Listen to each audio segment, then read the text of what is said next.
Whatever decision you have made on HS2, whatever day that's going to come, you, I am sure, know what's going to happen.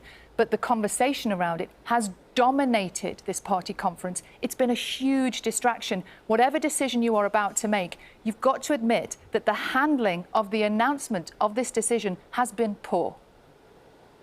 No, I don't think that. Actually, we're having a great think it's conference. gone well? And you look at the announcements.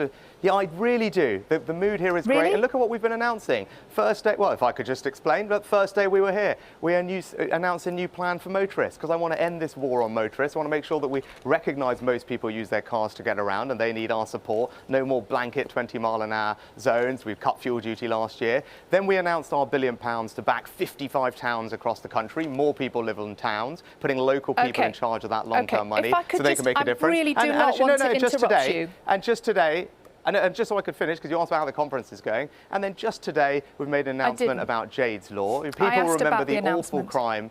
And well, you were saying how's conference going? These are important announcements. That's not.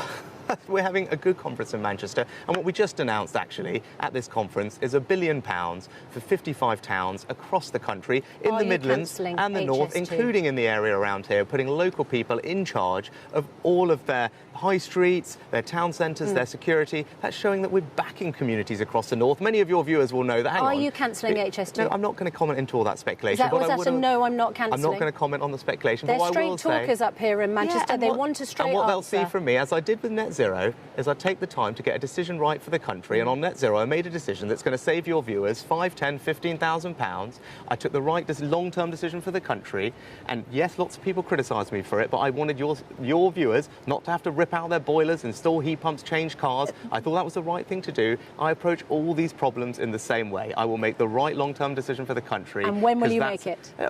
When we've gone through it properly. That's how I approach these things. You saw that on Net Zero. I want to save people money. We can meet all our targets. We still have world-leading targets. I'm not sure how we pivoted from HS2 to what you've done on Net Zero. Because it's about decision-making. And actually, I'm glad you asked, actually, because it's about glad an I approach asked to as a well, decision-making. because actually, if people don't get the train, they're going to be getting in their cars, which is not going to help your Net Zero targets, But what I don't want to do is saddle people with £5, £10, £15,000 of extra costs. We're going to meet all our Net Zero targets. We're going to do it in a more sensible way. Yeah, but That's you're my not approach going to to answer decision. on HS2. No, but I'm absolutely committed to levelling up. And our announcement, as said, this week at conference, more people are watching the show probably live in towns and live in cities. They don't get the attention they deserve from Westminster. We're backing them with £1 billion of long-term funding. And we'll let them judge.